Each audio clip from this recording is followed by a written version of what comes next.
You know, it's a really strange phenomenon of modern life that we can have this absolute precision about our destination, Oh, definitely. but like complete confusion about why we are actually going there.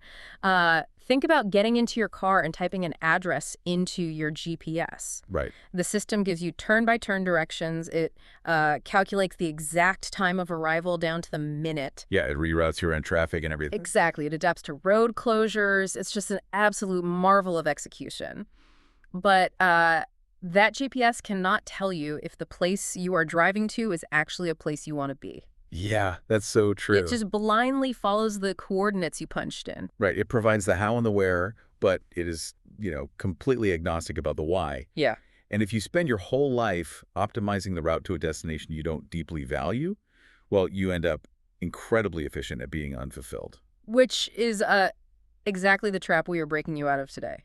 For you, the learner, this dig guide is completely custom tailored to help you figure out that exact problem. That's Whether you're, I don't know, prepping for a massive corporate strategy meeting or rethinking your entire career path or just trying to figure out why your personal goals for the year already feel exhausting, you're in the right place. because we have a fantastic stack of sources to go through today. We really do. We are going to uncover the ultimate blueprint for human achievement.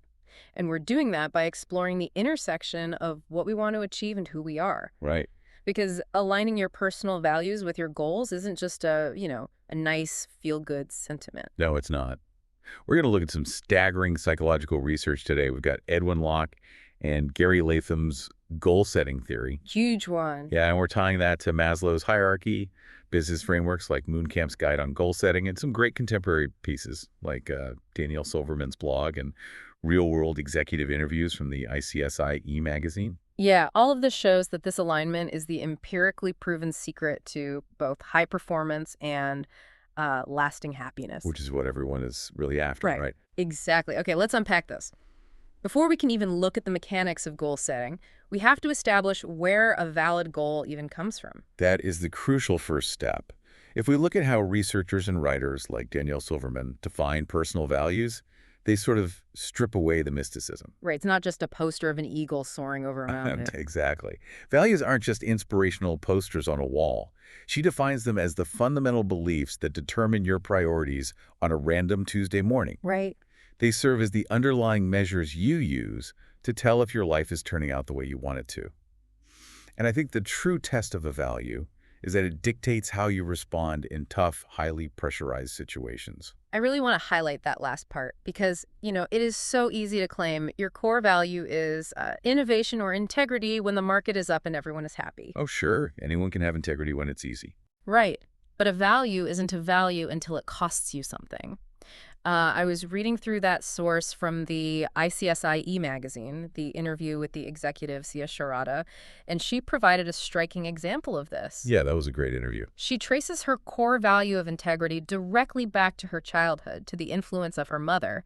But for her, it doesn't just sit in the background. It operates as a rigid daily filter. How so? Well, she stated that if clients make wrongful or unethical demands, she will simply let them go. She turns away actual revenue. Oh, wow. Yeah. She even built this into her firm's tagline, which is enable, empower ethically. She is literally using that value as the operating system for her business. Earning away paying clients because they violate your internal code. I mean, that requires an immense amount of psychological fortitude. It really does. It's like trying to build a house without a blueprint if you don't have those values. Sure, you might put up some walls, but you probably won't want to live there. But this brings up a larger mechanical question. If values are the operating system running in the background, dictating which programs are allowed to run and which ones get shut down, how does that actually work in the human brain? That's the big question. Why does this specific operating system generate so much motivation? Well, to understand the mechanics of motivation, we have to look at Abraham Maslow's hierarchy of needs. The famous pyramid. Exactly. But we usually just see the pyramid shape and leave it at that. The psychological engine inside that pyramid is actually divided into two distinct categories. You have deficiency needs and you have growth needs. Okay. The bottom four layers, things like physiological needs, Right. safety, love, belonging, and basic esteem, those are deficiency needs. They operate on the biological principle of homeostasis. Meaning the body's drive to return to a baseline state of balance, Right. like a thermostat turning on the AC when a room gets too hot and shutting it off when the temperature normalizes. That is a perfect way to visualize it. When you lack food, your body creates the feeling of hunger to drive you to eat. Yeah. Once you eat, the motivation completely stops. Right. The deficiency is met, so the thermostat clicks off. Because you're full. Exactly. Mhm. But values and the pursuit of goals tied to those values, they live at the very top of Maslow's pyramid in the realm of growth needs. So self-actualization and transcendence. Okay, so how do growth needs work differently? Unlike deficiency needs, growth needs do not turn off once you start fulfilling them. In fact, the causality is inverted. The more you engage with your core values, the more motivated and energized you become. Oh, interesting. Because you don't just achieve integrity on a Friday afternoon and decide, well, I am fully stocked on integrity for the rest of the month. Right, exactly. The act of expressing the value actually generates more capacity for the value. Which leads us directly into a psychological framework called the self-concordance model. Okay, what's that? So this model tracks the life cycle of a goal from its inception to its completion. It reveals that when goals fulfill intrinsic values, they support what the psychoanalyst Donald Winnicott called the true self. The true self. Yeah, Winnicott theorized that we all have a true self, which is rooted in our authentic, spontaneous desires. But we also have a false self, which we develop early in life to meet the expectations of our caregivers or society. Oh, wow. I want to pause on Winnicott's false self for a second because that feels incredibly relevant to modern burnout. Oh, it absolutely is. If someone is chasing a promotion simply because, their parents wanted them to be a lawyer or they want the status of a specific title to impress their peers, they're using the false self to power that goal. And the research shows that the false self is a terrible battery. Really? Yeah. When obstacles arise, like when the coursework gets impossibly hard or the hours become grueling, people abandon these externally driven goals very quickly. Because it's not really what they want. Right. The intrinsic drive just isn't there to sustain them through the friction because they're expending all their energy trying to maintain the mask of the false self rather than actually doing the work. So for the learner listening right now, this is a massive paradigm shift. It really is. If you find yourself constantly burning out, procrastinating, or giving up on your goals, you might be diagnosing it as a lack of discipline. You might be beating yourself up for being lazy. Which is what we all tend to do. Right, but it might actually be a lack of alignment. You are trying to power your life using a completely incompatible battery. We do have to introduce a crucial caveat here, though, from the sources. Okay, what's that? While we are talking about finding your internal true self, we cannot ignore the cultural research, specifically the critique of Maslow by Geert Hofstede. Oh, right, Hofstede. Yeah, Hofstede argued that values are heavily shaped by the culture you are raised in. Maslow's pyramid is deeply Western and highly individualistic. Because it places self-actualization and individual freedom at the absolute peak of human existence. Exactly. But Hofstede points out that in collectivist societies, the ultimate value might not be individual self-actualization at all. Right. The idea of the lone hero conquering their own mind isn't universal. No, it's not. The highest peak of their pyramid might be community acceptance or social harmony or fulfilling your duty to your family. That makes a lot of sense. So when we talk about identifying your true self, we have to acknowledge that your cultural background provides the raw materials you use to build that identity. Yeah. A self-concordant goal in one culture might look like leaving your hometown to start a tech company, while in another, it might look like staying home to manage a multi-generational family business. Mm-hmm. Both can be entirely authentic. So the compass might point in a different direction depending on where you are, but it is still your true north. Beautifully put. Okay, so we have established the internal operating system. We know where the drive comes from. Now we have to look at the engine of achievement itself, which is the goals. Let's get into it. I really want to dive into the mechanics of goal setting because the empirical data here, well, it completely blew my mind. It's pretty amazing stuff. When you look at Edwin Locke and Gary Latham's foundational goal-setting theory, the numbers are just staggering. They reviewed over 35 years of research, and they found that setting specific, difficult goals leads to higher performance in 96% of the studies they analyzed. 96%. I mean, in the social sciences, finding a psychological intervention that works 96% of the time is practically a miracle. It is arguably the most robust theory in organizational psychology. Yeah, Locke posited back in 1968 that conscious intentions, our goals, are the immediate regulators of human action. right. But goal-setting theory does not suggest that merely writing down a wish on a napkin will change your life. Right. Locke and Latham identified 5 specific, non-negotiable conditions that must be present for a goal to successfully drive human performance. And if you don't have them, If you strip away any of these 5 pillars, the motivational effect collapses. I want to break these down, and I'll start with the first two, which are clarity and challenge. Okay. So clarity means the goal must be a specific, measurable target. You cannot just tell yourself to do your best. Right, because best is totally subjective. Exactly. It moves depending on your mood. And then challenge means the goal has to sit significantly above your current baseline of performance. Yeah. But I have to stop here and play devil's advocate for a second. Go for it. Aren't clarity and challenge just the S and A in SMART goals? Yeah. You know, specific, measurable, achievable, relevant, time-bound. Yeah, SMART goals. Every corporate retreat on Earth teaches SMART goals. Why do we need Locke and Latham's 5 conditions if we have SMART goals? Well, SMART goals are a really useful administrative tool for, like, formatting a spreadsheet, but they're psychologically incomplete. Incomplete how? The SMART framework completely ignores the human element of motivation. This is why Locke and Latham's final 3 conditions are so vital. The third condition is commitment. The person doing the work has to genuinely internalize and accept the goal. Yeah.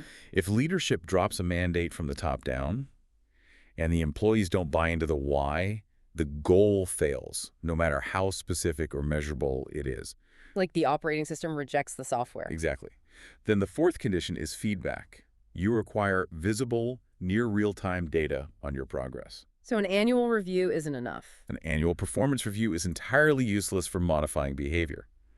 You need to know if you are deviating from the path while you still have the time and resources to actually correct your course. That makes sense. And the fifth condition is task complexity. Okay. If a goal requires highly complex, novel cognitive work, like inventing a new piece of software, you cannot apply the same brutal time pressure you would to a repetitive task. Right, because you have to learn as you go. Yeah, you have to factor in a learning curve. Yeah. Otherwise, the sheer complexity will cause the person to freeze up completely. I want to circle back to the second condition, challenge, because I think this is where goal-setting theory really flies in the face of conventional wisdom. It definitely does. A lot of modern coaching tells you to set small, easy, achievable targets, right? So you can build momentum and protect your confidence. Right.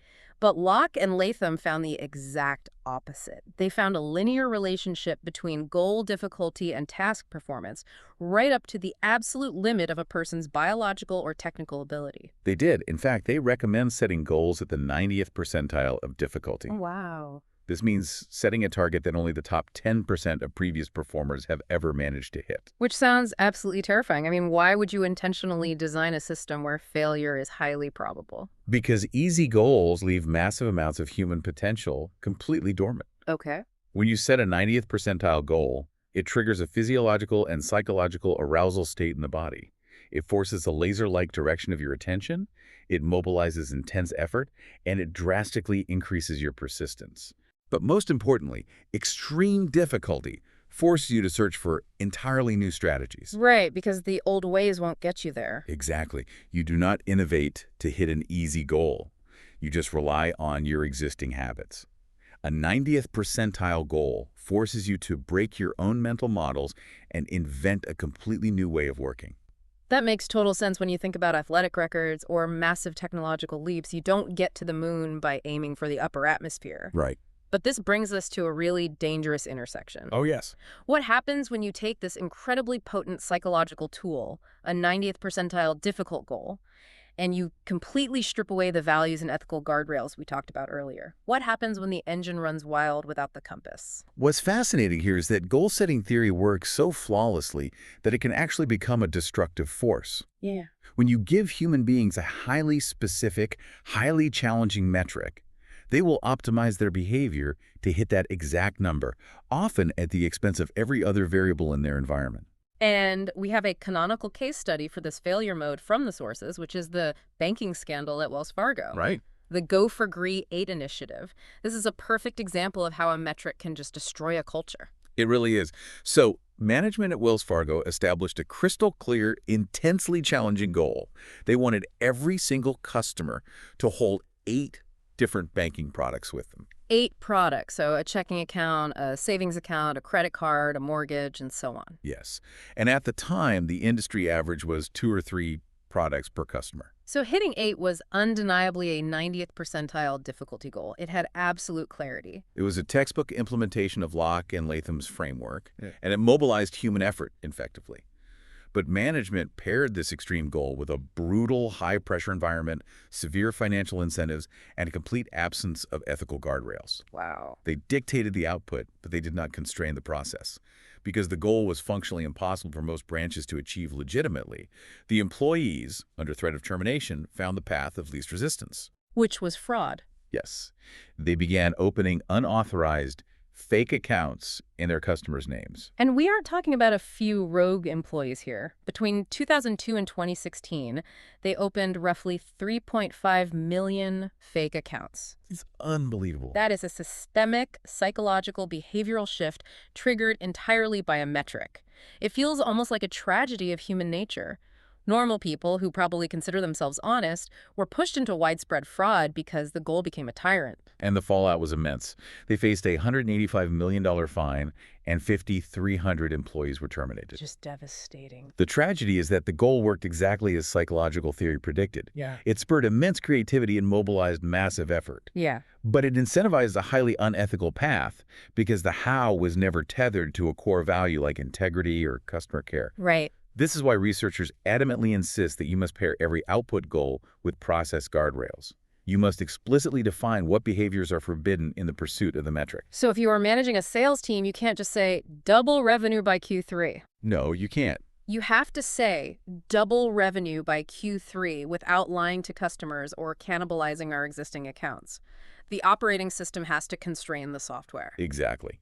The constraints are what make the achievement valuable. Okay, so let's assume we navigate this perfectly. We do the hard work of defining our true self values. We set a 90th percentile difficult goal. We establish rigid ethical guardrails. Right. We put in the late nights, we suffer through the friction, and we actually cross the finish line. We secure the promotion, we launch the company, we buy the dream house. Okay. Why is it that in the psychological aftermath of achievement, we so frequently feel entirely empty? Yeah. You're describing a well-documented psychological phenomenon known as the arrival fallacy. The arrival fallacy. It is the deeply ingrained false assumption that the moment of achieving a goal will grant you a permanent state of happiness. The classic, I'll be happy when trap. I'll be happy when my startup gets funded. I'll be happy when I finally get a six-pack. Yes, exactly. And traditional forward-moving goal setting actually worsens this fallacy because it trains your brain to adopt a binary mindset. Oh, so? Well, before you hit the goal, you are existing in a state of failure or lack. You learn to constantly defer your satisfaction until the next milestone. Right. But when you finally cross that threshold, the biological arousal and the intense focus required to get there suddenly dissipate. You experience a massive drop in dopamine. Oh, wow. This creates a permanent cycle of dissatisfaction, often referred to as the yo-yo effect. Yo-yo effect. Yeah.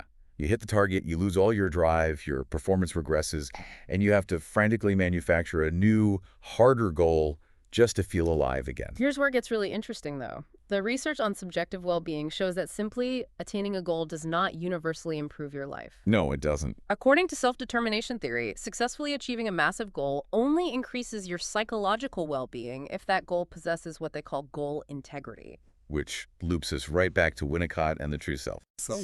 Goal integrity measures how deeply a goal resonates with your authentic, intrinsic identity.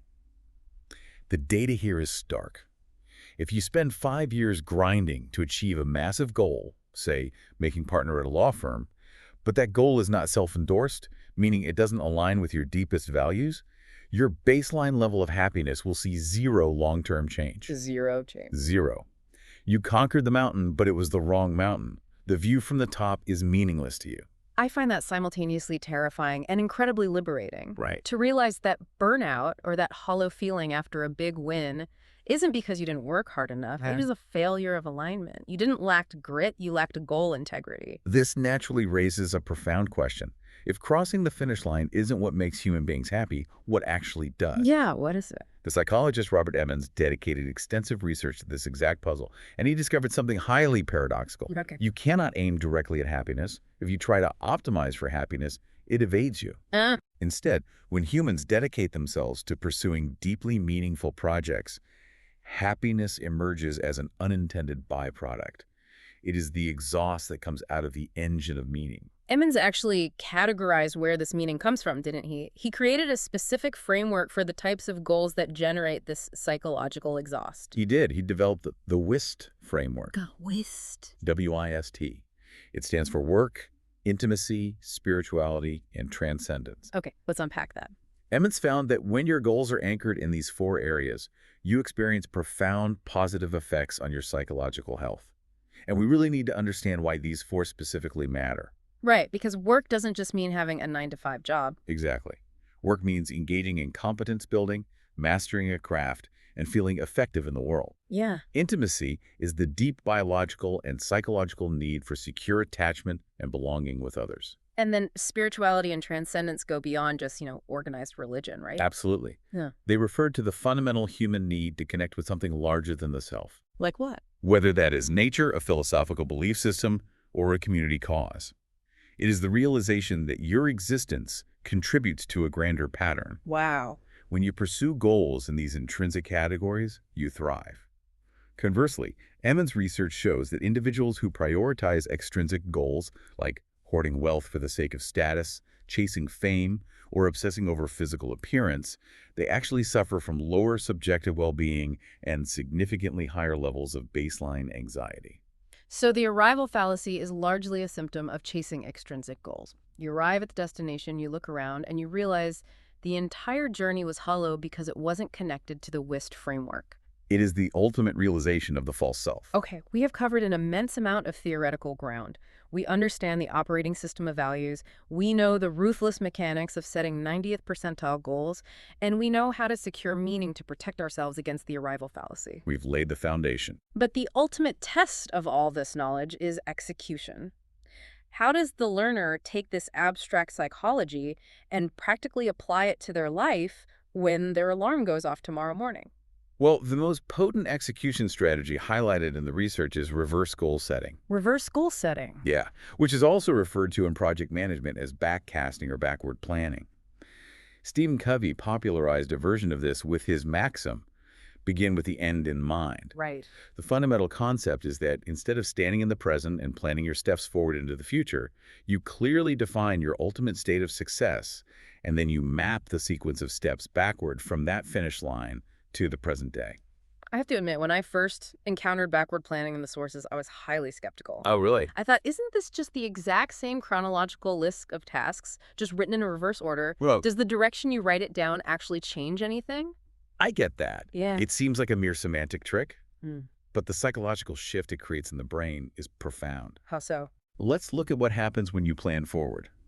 You are standing at the start line, staring at a mountain of sequential obstacles. Your brain has to evaluate the probability of success at every single node. Like, can I get funding? If I get funding, can I hire the right engineer? If I hire the engineer, will the product work? Exactly.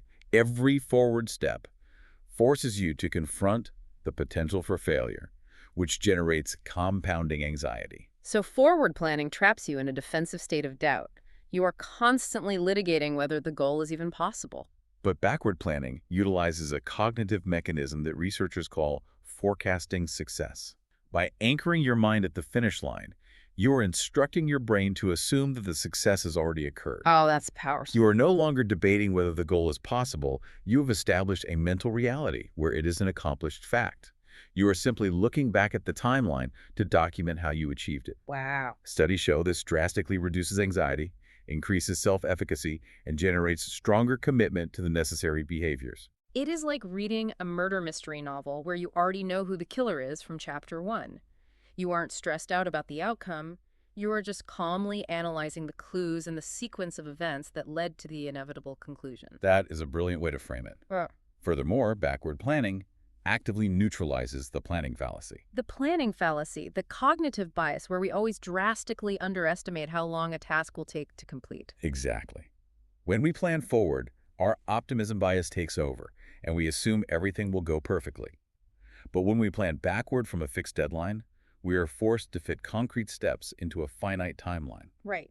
This spatial limitation automatically forces you to filter out trivial tasks and identify the critical path. To execute this effectively, the framework suggests breaking your backward path into 4 distinct types of checkpoints. Walk us through what those checkpoints look like in practice. Let's say my 90th percentile goal is to run a sub-2-hour half marathon in exactly 6 months. Perfect example. First, you define the major outcomes. Looking backward from race day, you might say, 1 month prior, I successfully completed a 10-mile continuous run at race pace. Okay, cut. Second, you establish learning goals.